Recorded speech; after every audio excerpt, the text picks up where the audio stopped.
일본이 도쿄올림픽에서 한국에 다시 한번 크게 선을 넘으며 도발하는 정황이 펼쳐지고 있습니다. 일본은 기존 도쿄올림픽 조직위 홈페이지에서 독도가 자국 영토라고 수차례 주장한 바 있습니다. 그런데 또 다시 한국에 도발을 하면서 찬물을 끼얹고 있다는 소식이 들려오고 있는데요. 특히 이번 건은 일본에서 마음 먹고 한국을 노골적으로 도쿄올림픽에서 우롱한다는 의견도 나옵니다. 한국이 일본과 G7에서 약식 정상회담이라도 가져보려고 노력하는 시점에 일본은 여전히 한국에 대해서 강경한 입장을 나타내면서 올림픽 관련 이슈로 또 공격하는 모양새인데요. 한국과 미국이 애를 써도 일본은 나 몰라라 혹은 한국을 업신여기는 태도로 일관하고 있습니다. 실제 한국은 최근 한미 정상회담 이후에 바이든 대통령의 전향적 메시지를 수긍하는 차원을 보여줍니다. 바이든 대통령은 G7 무대에서 스가 총리 면전에서 한미 정상회담이 최고로 이뤄졌다고 언급한 바 있습니다. 그 정도로 만족스러운 회담이었는데 한미 정상회담에서 바이든 행정부는 일본과의 화해를 원했습니다. 교도통신에 따르면 원래 미 행정부는 한미 정상회담 때 스가 총리를 다시 한번 미국에 초대할 예정이었으며 한국과 일본의 회담 자리를 만들어 볼 계획이었으나 한국과 일본 양측의 완강한 거부로 무산되었습니다. 따라서 이러한 의중을 알고 있는 한국 입장에서는 이번 도쿄올림픽 때 한일 정상회담 의사를 밝혔다고 합니다. 복수의 일본 매체는 한국이 이번 도쿄올림픽 때 아베 총리의 답방 성격으로 방문을 원한다고 전했습니다. 그러나 일본 관방장관인 가토 가스노부는 이에 대해 강력히 부인하면서 사실 무근이라고 선언합니다. 일본 정부는 이렇게 한국과 좋은 분위기로 흘러가는 것을 애초에 인정하지 않으며 강경하게 나오는 것입니다. 자민당 고위급 의원들끼리는 한국에 가르쳐 주지도 말고 만나 주지도 말아야 한다는 원칙을 고수 중입니다. 특히 강제징용 문제와 위안부 문제가 해결되지 않으면 한국과는 아예 외교를 터지 않겠다는 자세인 것입니다. 그런데 이러한 일본의 자세와 스가 총리를 보고 일본 매체도 강력한 비판을 가하고 있는데요. 한일 정상회담을 기피하는 스가 요시히데 총리를 향해 일본 신문이 문제 있기 때문에 대화가 필요하다며 대화 노력을 주문한 것입니다. 마이니치 신문은 17일 마주보지 않는 한일 정상, 사퇴 타개 의사가 보이지 않는다라는 제목의 사설에서 이런 주장을 했습니다. 신문은 작년 9월 취임한 이후 문재인 대통령과 대면 회담을 하지 않은 스가 총리는 최근 영국에서 열린 G7 정상회의 후 동행 기자단에 징용 및 위안부 문제와 관련한 한국 측의 구체적인 대응이 회담의 전제라는 생각을 드러냈다고 진단했습니다. 마이니치는 박근혜 전 대통령이 위안부 문제를 이유로 일본과의 정상회담에 응하지 않을 때 일본 정부는 문제가 있기 때문에 대화가 필요하다고 주장한 것을 거론하면서 스가 총리는 이런 자세를 생각해내야 하는 것 아니냐고 반문했습니다. 지금은 철저히 무시하는 것입니다. 그러나 결국 그 당시 일본은 한국과 대화를 하자고 하면서 당시에 불합리한 위안부 판결을 몰아간 것으로 보입니다. 또한 오바마 행정부까지 개입이 되어 한국에 부담을 주며 100억의 위안부 협상이 끝난 것은 비판의 대상이 되었습니다. 한국에서 상당수의 국민들은 겨우 100억 원으로 끝내버린 위안부 합의에 대해서 도저히 용납을 못하는 분위기였습니다. 또한 일본은 위안부 합의 이후에 진심 어린 사과를 하지 않고 오히려 한국을 조롱하고 아베 총리는 한국을 무시했습니다. 이런 맥락에서 문재인 정부 들어서 위안부 합의는 국민이 도저히 받아들일 수 없다고 이야기되었고 일본 측과 외교 관계가 본격적으로 갈라지기 시작했고 대법원 강제징용 판결이 개인 청구권이 살아있다고 판단하자 일본은 그때부터 한국의 수출 규제를 비롯해 강력한 한국 때리기 외교를 시작하게 되는 것입니다. 따라서 일본 매체의 이러한 비판은 결국 자국 중심의 생각이 크게 적용된 글이라고 봐집니다. 그럼에도 불구하고 신문은 한국의 문재인 대통령의 태도에도 강한 비판을 가하고 있는 모습인데요. 문 대통령에 대해서는 G7 정상회의 계기, 한일 정상회담이 무산된 이후 SNS를 통해 안타까워하는 심정을 표현하는 등 최근 관계 개선의 의지를 어필하고 있지만 현안 해결에 진지하게 임하는 모습이 보이지 않는다고 지적했습니다. 하지만 한국은 이번 G7 무대에서도 일본과의 정상회담을 하려고 상당히 공을 들인 것으로 전해지고 있기 때문에 결국 대화가 안 되는 것은 일본의 문제이고 한국을 철저하게 무시하는 태도인 것입니다. 그러던 와중에 일본은 급기야 도쿄올림픽 관련해서 한국의 심기를 건드리는 일을 자행하게 되는데요. 서경덕 성신여대 교수는 송기정 선수를 일본인으로 오해할 수 있도록 박물관에 전시한 일본 도쿄올림픽 조직위원회와 일본 올림픽위원회에 항의 메일을 보냈다고 17일 밝혔습니다. 도쿄올림픽 주 경기장에 있는 일본 올림픽박물관 내 역대 일본인 금메달리스트를 전시하는 코너에 1936년 베를린 올림픽 마라톤 금메달리스트 송기정 선수를 최상단에 배치했기 때문입니다. 도쿄에 유학 중인 한국 학생들이 이 같은 사실을 제보하면서 알려진 것입니다. 송기정 선수가 월계관을 쓰고 시상대에 서 있는 사진을 전시하면서 일본어로 손기정 1936년 베를린 대회 육상경기 남자 마라톤이라고만 설명을 달아놨습니다. 누가 봐도 일본인으로 오해할 수밖에 없는 상황입니다. 국제올림픽위원회 IOC 홈페이지에서조차 송기정 선수를 소개하면서 당시 한국은 일제강점기 시기를 겪었다는 역사적 설명과 함께 손기정 오브 코리아, 사우스 코리아라고 한국인임을 분명히 밝히고 있는 것입니다. 서 교수는 IOC가 이같이 밝혔듯이 손기정 선수의 정확한 설명을 넣어 관람객이 오해하지 않도록 해야 한다고 강력하게 항의했는데요. 그는 손기정 선수가 일장기를 달고 일본 선수단으로 출전한 건 역사적 사실이지만 손기정은 한국인이라는 사실을 세계에 제대로 알려야만 한다고 말했습니다. 그런데 이러한 일본의 이해할 수 없는 행보에 대해서 일각에서는 일부러 그랬다는 의견도 제기됩니다. 만약 한국과 외교 관계가 원만했다면 굳이 잔치를 앞두고 손님의 이런 무례를 했겠냐는 것입니다. 따라서 한일 관계가 매우 좋지 않은 데다가 홈페이지에 독도를 점으로 찍어 놓는 등 일종의 도발을 반복하는 일본이 이번에도 짐짓 한국의 마라톤 영웅이며 억울하게 일장기를 달고 출전했던 손기정 선수를 앞세워 조롱했다는 것입니다. 일본은 한국이 도쿄올림픽의 방사능 이슈를 비롯해서 코로나 문제 등 올림픽 보이콧에 앞장서 왔다면서 이웃이라는 한국이 오히려 일본을 방해한다면서 수차례 올림픽 관련 불쾌함을 표시해왔습니다. 또한 대한체육회가 도쿄올림픽 때 식재료를 따로 공수해 선수단에 제공한다는 발표를 하자 도쿄올림픽 조직위는 일본 후쿠시마산 식자재는 과학적으로 안전하다면서 대한체육회를 강력하게 비판하기도 했습니다. 따라서 누구보다 도쿄올림픽에 대한 바른 소리를 한 한국에 대해서 이런 꼴을 보이는 형국인 것입니다. 그러면서도 일본은 한국뿐만 아니라 이제 전 세계를 향해서 큰 위협을 가할 것으로 판단되고 있습니다. 일본 정부가 도쿄올림픽 관중 상한선을 1만 명으로 정하는 방향으로 검토하고 있다고 교도통신이 보도한 것입니다. 일본 정부는 갑자기 코로나 대책 분과 회의를 열어서 긴급 사태가 해제된 지역에서 대규모 이벤트 인원 제한에 대해 단계적 완화 조치로 1만 명을 상한으로 설정한다는 정부의 방침을 전날 승인해버린 것입니다.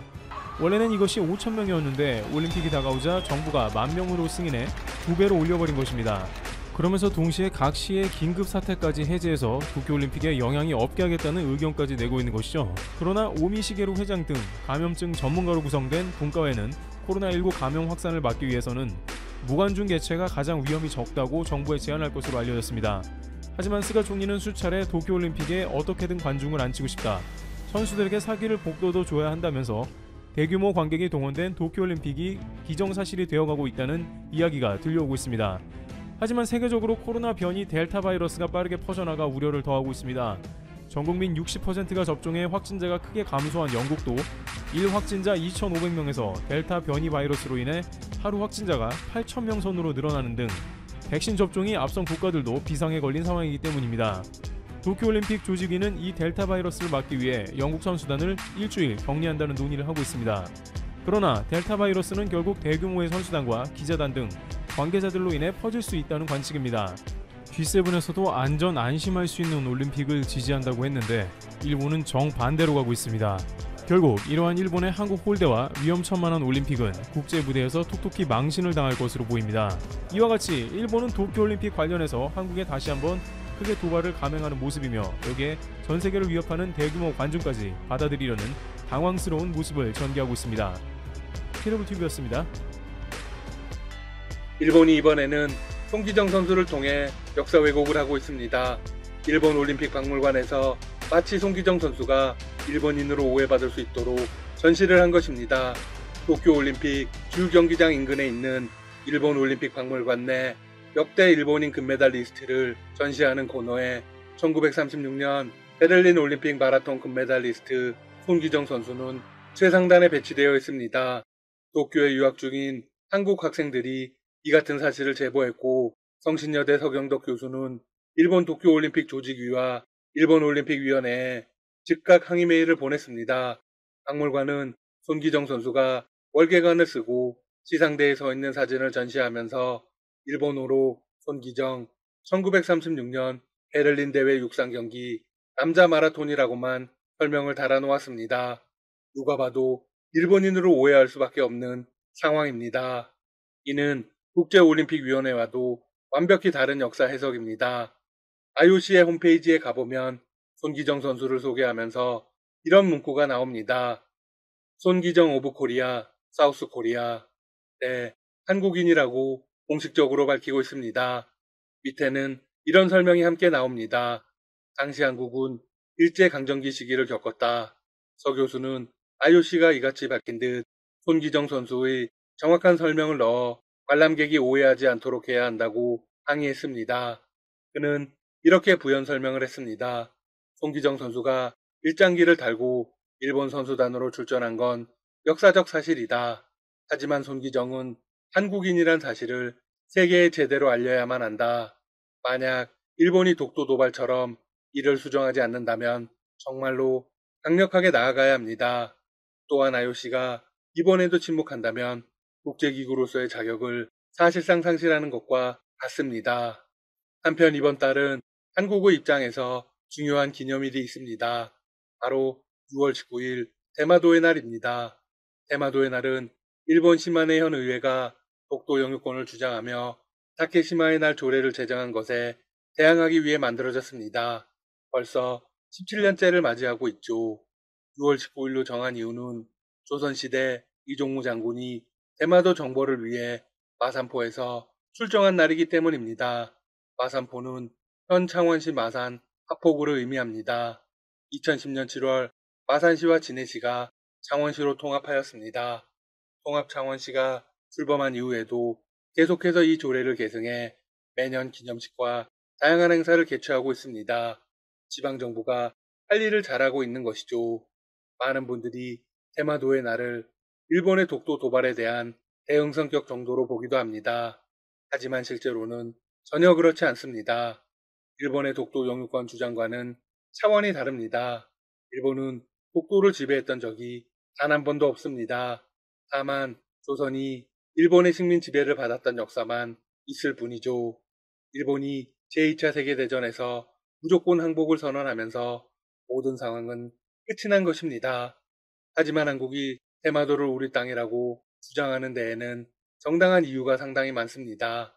일찍이 대마도를 정벌하여 우리 땅으로 삼았던 역사적 사실이 무수히 존재한다는 것이죠. 대마도 원정은 세종 임금 시절의 역사입니다. 1419년 이종무 장군을 삼군도 채찰사로 임명하여 정벌한 역사적 사건이죠. 그러나 실제로는 이보다 더 앞서 있었던 고려 창왕 때와 조선 태조 때의 정벌까지도 포함됩니다. 물론 대부분의 역사가들이 인정하는 사실이죠. 대표적인 세 가지를 소개하겠습니다. 고려 창왕 시절인 1389년에 박위 장군이 병선 100척을 이끌고 대마도를 공격하여 외선 300척을 불사르고 왜구들을 진멸하여 우리의 민간인 포로 100여 명을 찾아왔다는 기록이 있습니다. 또한 조선 태조 시절인 1396년 오도병마 처지사가 되어 대마도를 정벌하였다는 기록도 남아 있습니다. 그리고 조선 세종 때인 1419년 이종무 장군은 대마도를 정벌하였죠.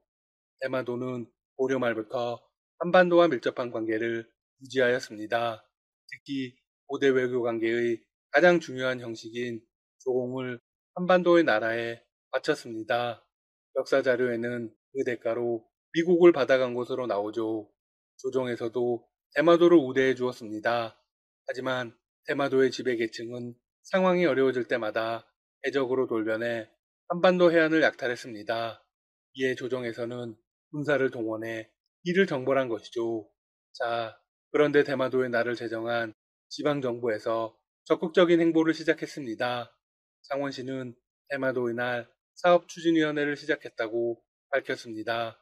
대마도의 날 기념사업 추진회 위원은 지역에서 활발히 활동하는 각 계층의 전문가로 구성되어 있습니다. 창원시 의회 의원 3명, 학계 및 전문가 4명, 문화예술계 2명, 여성단체 2명 및 시민단체 1명 등 총 12명으로 구성했습니다. 창원시 부시장은 인사말을 통해 위원회가 만들어진 목적을 숨기지 않았습니다. 시민들에게 대마도가 우리 영토였다는 역사적 사실을 인식시키고 지속적으로 널리 알리는 것이 우리가 후대를 위해 할 일이다. 이번 위원회는 대마도를 본격적으로 반환받기 위한 재반 작업이라고 볼 수 있습니다. 한국의 영유권 논리를 더욱 강하게 만들 수 있죠. 일본은 엄연히 주인이 있는 땅을 자신의 땅이라고 억지를 부리고 있습니다. 도쿄올림픽 지도에 독도가 자신들의 영토인 것처럼 넣어 놓았죠. 이는 강도 같은 행태입니다. 반면 한국은 정당한 요구를 하고 있죠. 한국은 대마도 반환에 더욱 적극적으로 나서야 합니다. 경남 창원시뿐만이 아닙니다. 경북도의회도 적극적인 움직임을 보이고 있습니다. 경북도의회 박용선 도의원은 더 적극적인 발언을 한 바 있습니다. 대마도는 분명 대한민국의 땅이다. 독도와 대마도 땅을 우리 땅으로 되찾기 위해서는 대마도 실질 회복을 위한 국민운동의 불씨를 경북도가 앞장서서 되살려내야 한다. 네, 일본을 향해서 대마도를 돌려달라고 강력하게 주장한 것입니다. 그의 발언은 상당한 돌풍을 불러일으킨 바 있습니다. 과거 한 전직 구의원은 독도는 우리 땅이라고 주장하며 일본 대사관 앞에 우물을 투척하기도 했습니다. 당시 그는 이렇게 주장했습니다. 대마도는 우리 땅, 일본은 즉시 반환하고 사죄하라. 일본이 독도에 이어 고성기정 선수까지 왜곡한 이상 더는 기다릴 필요가 없습니다. 한편 일본 정부는 올림픽 개최를 넘어 관중 입장까지 검토하고 있는 것으로 알려졌습니다. 도쿄올림픽, 패럴림픽 관중 상한선을 10,000명으로 정하는 방향으로 IOC와 협의하고 있습니다. 오는 21일 공식적으로 결정합니다. 스가 총리도 지난 13일 영국에서 열린 G7 정상회의 폐막 후 동행 기자단에 도쿄올림픽 관중 상한에 대해 언급한 바 있습니다. 다른 스포츠 이벤트의 인원수 상한에 준하는 것이 기본이 될 것이다. 마이니치 신문에 따르면 일본 정부 내에서도 너무 많은 관중을 수용하면 곤란하다는 평가가 나오고 있습니다. 결국 7월 이후 긴급사태와 중점 조치가 해제된 지역에 대해서는 1개월 정도 관중 10,000명을 상한으로 하는 경과 조치를 도입하기로 한 것입니다. 참 끝까지 뻔뻔하네요. 지금까지 닥터시사TV였습니다. 여러분 시청해주셔서 감사합니다. 구독과 좋아요 부탁드립니다.